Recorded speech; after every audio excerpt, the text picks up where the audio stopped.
Hey everybody, welcome back. I'm Izzy, and this week we're doing 6 handy hacks that don't include fixing your glasses.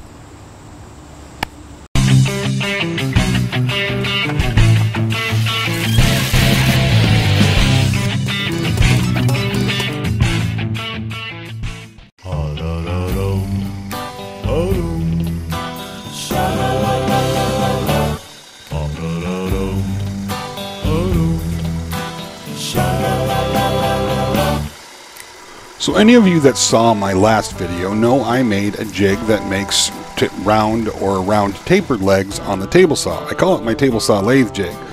Well, I wanted to mess around with making little ball feet at the base of the table leg. So I had this idea about taking a hole saw and putting it on my drill press and then putting the jig under it and turning them both on and turning the hole saw down on the leg while it's spinning to see how it would work out. Now, it absolutely did make a circle, or a ball. Yes, a ball. That being said, when it was all finished, it was pretty rough and required some sanding. However, this hack did work.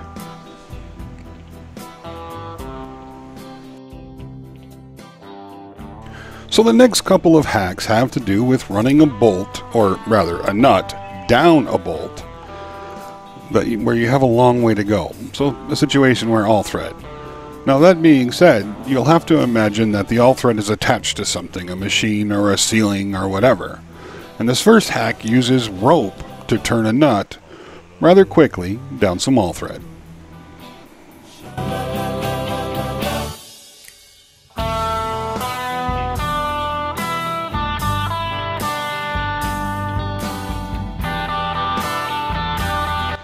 This next one is very old school, where some guys would just take their belt off and, much like the rope, use it to turn the nut all the way down the all thread. In this case, it's summertime, I'm wearing shorts, I don't have a belt, so I'm just using some Klingspor bargain box rolled sandpaper.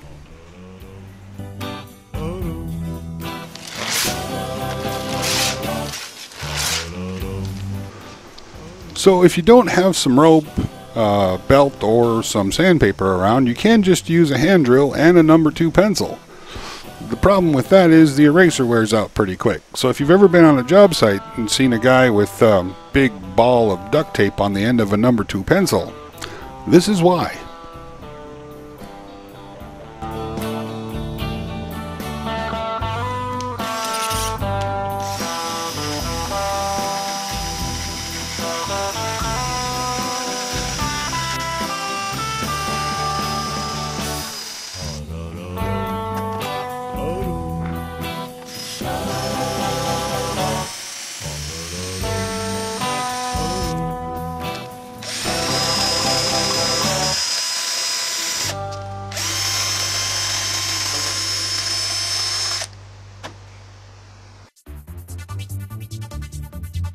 Now, last but not least in our nut chasing hacks, this one isn't really practical, but it's really fun, so I want to show you. This one, we use magnets to make this whole thing work, and it actually works pretty well. You can chase the nut up and down the all thread pretty quick just using magnets and a drill.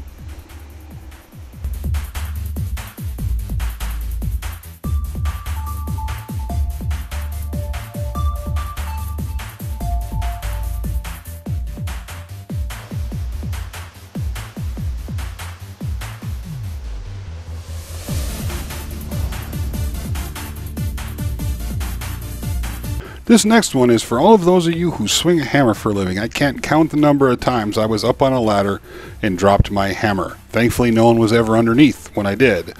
I always kept a magnet on my nail pouch so I could just attach it to my tape measure, run that down, and grab the hammer and pull it back up. It's simple, but it is crazy how many times I've used that to pick up things that I've dropped off of a ladder or scaffolding when I was up in the air and didn't really want to come all the way back down to pick up a hammer, or didn't have someone there to throw it to me.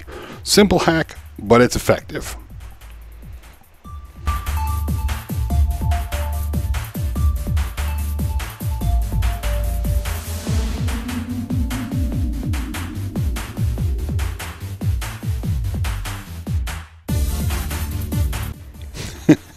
Now I'm just messing around. Okay, on to the next hack.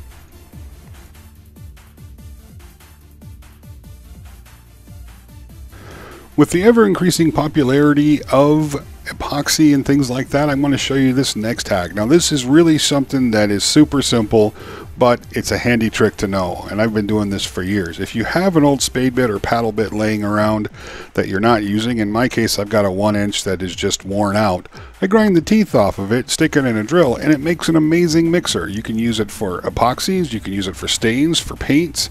It does a really thorough job of getting all that stuff mixed up, and for the most part, most of us have 1 or 2 of these laying around in a drawer somewhere that we don't use anymore. So just grind the teeth off of it and you're good to go.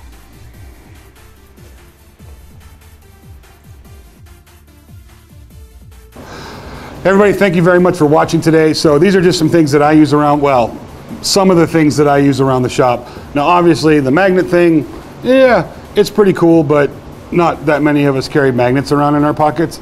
But it is a fun thing you can show your friends. If you know of some handy hacks, tips, tricks, or otherwise things that you use that don't include fixing your glasses with a pencil, love to hear them in the comments section. Hope everybody has a great day, happy making, and we will see you later.